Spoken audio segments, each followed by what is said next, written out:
In 1978, a pilot vanished after radioing that a UFO was hovering over his plane. No wreckage and no answers. But that wasn't the first time. In 1953, a U.S. military jet chased something over Lake Superior and disappeared. 2 blips merged on radar, then nothing. No crash and no debris, just gone.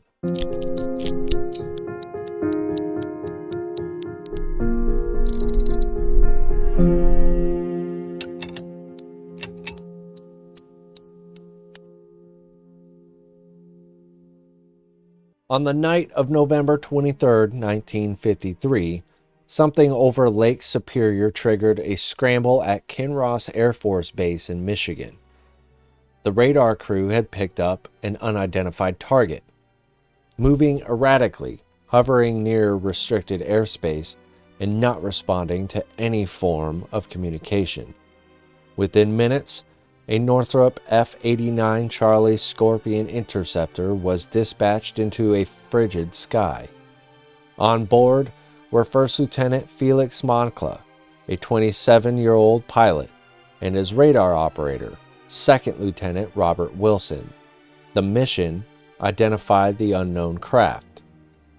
As the Scorpion rose into the night, Wilson struggled to track the object on his onboard radar. Controllers on the ground took over the guiding process, feeding course corrections to the jet as it closed in on the blip. At 8,000 feet over Lake Superior, the Scorpion approached the target, then radio silence. Radar controllers watched as 2 blips, the Scorpion and the unknown, merged into one, and then nothing. The single merged blip vanished. The interceptor was gone, with no mayday, no wreckage, and no explanation. Moncla and Wilson had disappeared without a trace. The official explanation came fast. Within 24 hours, U.S. Air Force spokesman told the press that Moncla's F-89 had been pursuing a Canadian Royal Air Force C-47, essentially a military transport aircraft on a routine flight path. According to this version, the jet had simply flown too close, misjudged distance in the dark, and may have collided or suffered an accident during the intercept. It was a tidy answer, plausible enough to quiet early speculation, but it didn't hold up. Almost immediately, the Royal Canadian Air Force denied that any of their aircraft were in the area. Not just that no C-47 was intercepted, none were even flying that route. That denial issued publicly threw the entire U.S. narrative into question. If the target wasn't a Canadian transport, then what was it? In the following days, the Air Force appeared to shift this story. Some officials suggested it might have been a misidentified civilian plane. Others said it could have been a false radar return, an atmospheric ghost echo that had no physical aircraft behind it. But those suggestions didn't square with what Moncla was doing up there. Military aircraft don't get scrambled to intercept ghosts. Controllers on the ground had watched the mystery blip move with purpose, at one point heading into restricted airspace. It was behaving like a real aircraft, and it was being tracked simultaneously by radar and visual observers. The blip wasn't just an illusion, it had a presence. Even more confusing, the Air Force refused to release a full incident report. The final Project Blue Book entry lists Kinross as an unidentified event, but offers little beyond clipped summaries and technical fragments. For Moncla's family, especially his wife, the lack of detail was devastating. The answers she got were vague, evasive, and at times contradictory. She wasn't just grieving, she was stonewalled. What began as a case of potential misidentification quickly turned into something much murkier, a story of clashing accounts, institutional secrecy, and the quiet implication that the Air Force may have been chasing something it couldn't or wouldn't explain. If there's one detail that kept the case alive in UFO circles for decades, it's the radar. The kind of eerie clinical horror that doesn't need embellishment. Controllers at the radar station were guiding Moncla and Wilson manually because Wilson's radar in the jet was reportedly malfunctioning. He couldn't get a lock on the object, so the crew on the ground became their eyes. At around 8,000 feet, they watched the two radar blips, one for the Scorpion and one for the unknown, move closer, until they merged. This wasn't a fade out. It wasn't a signal loss or a flicker on the screen. The two separate blips became one, and then within seconds, that single merged return vanished completely.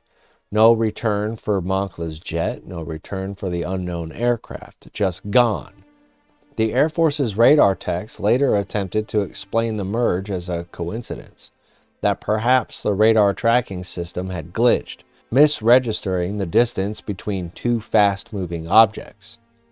But this was 1953. Cold War-era intercepts were common, and controllers were trained to distinguish real contacts from false returns. This wasn't a radar novice misreading a screen.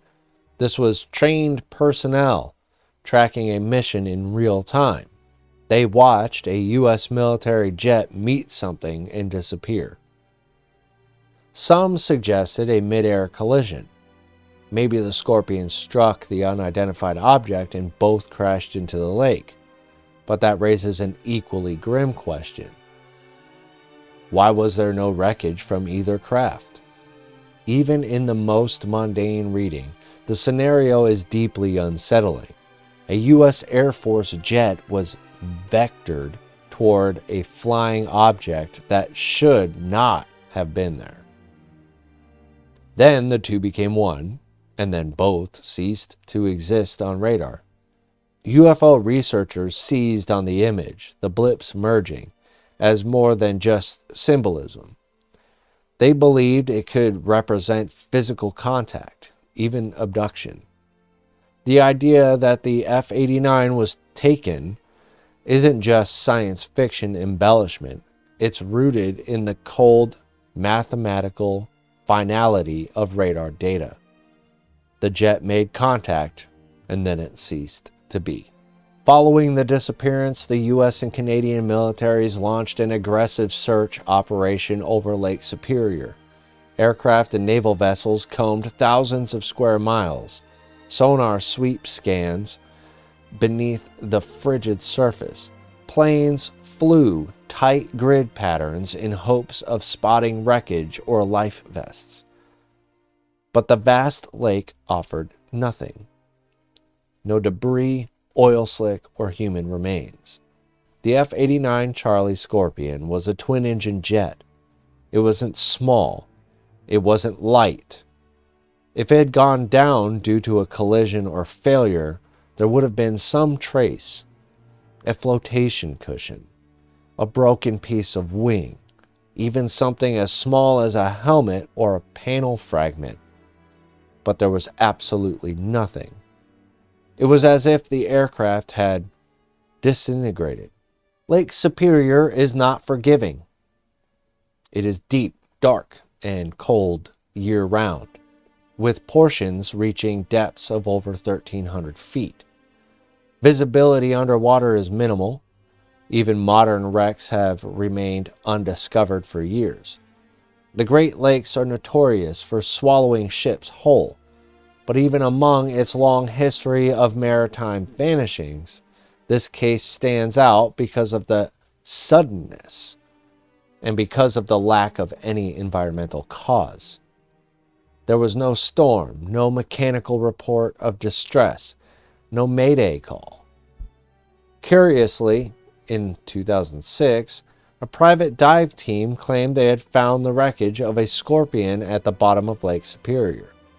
The report sparked interest, but when questions arose about the plane's serial number and condition, the claims fell apart. The team refused to release sonar scans or identifying data. The wreck was never confirmed to be Moncla's aircraft. It was either a misidentification or a dead end. The official search was scaled back within weeks, quietly, without ceremony. For the families, it felt like the government had given up. For the public, it felt like a curtain being pulled. In the vacuum left by silence, theories took root. Some were conspiratorial, others were grounded in Cold War logic. All of them had one thing in common. They were trying to make sense of the senseless. One theory is that Moncla was chasing a Soviet aircraft, a Tupolev bomber, or a long-range reconnaissance plane testing U.S. air defenses. In this version, the unidentified craft was real, hostile, and capable of engaging or evading the Scorpion.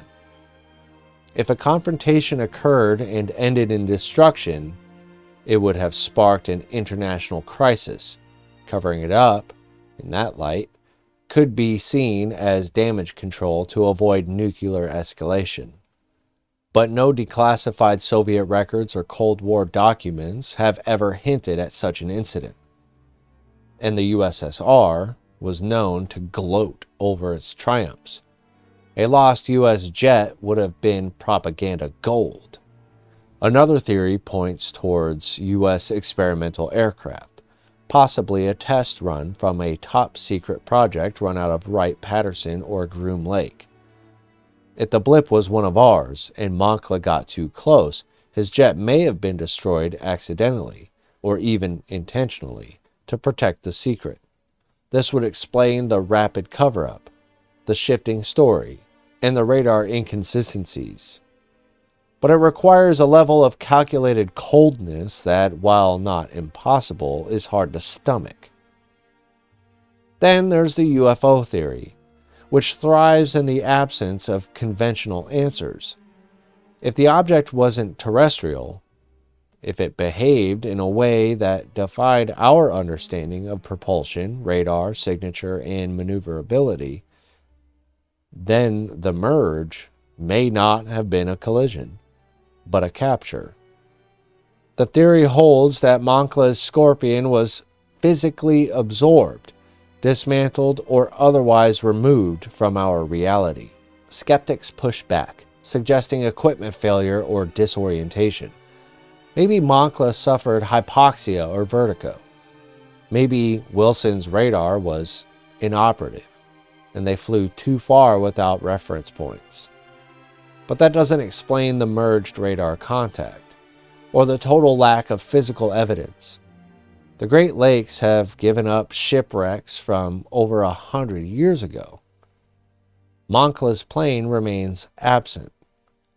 Ultimately, the Kinross Incident isn't just a mystery, it's an ecosystem of conflicting truths. Each one makes a little bit of sense. None of them explain everything. Fast forward to 1978, another young pilot, Frederick Valentich, took off from Melbourne, Australia, and radioed that he was being followed by an unidentified craft. During his final transmission, he said it's hovering and it's not an aircraft.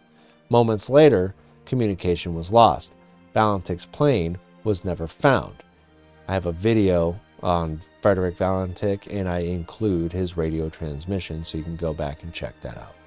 What truly happened over Lake Superior that night? The official narrative doesn't hold. The Canadian denial undermined the original Air Force story. The lack of debris calls the collision theory into question, and the merged radar blip remains one of the most chilling details in military aviation history. The UFO community continues to point to Kinross as one of the strongest early cases suggesting an extraterrestrial encounter. Unlike vague sightings or blurry photos, this one involved trained military personnel, radar logs, and a documented disappearance. It wasn't just a story, it was a mission. and the record of that mission ends in mystery. Others argue that, whatever the truth is, it's being buried beneath decades of bureaucratic denial. Whether it was a Cold War accident, a top-secret experimental encounter, or something not of this earth, we may never know. What we do know is that the sky took something that night, and it never gave it back. Felix Moncla and Robert Wilson launched into a dark sky to pursue something they couldn't identify. They never returned, not a scrap of metal, not a whisper of a signal. Only a merged radar blip in a vacuum of silence that has lasted more than 70 years. The Kinross Incident is a story with no ending, a cold trail suspended over cold water. It's a reminder that even in an age of technology and defense systems, the unknown still has airspace to move in. Sometimes it's not just what we fail to explain, it's what we fail to recover.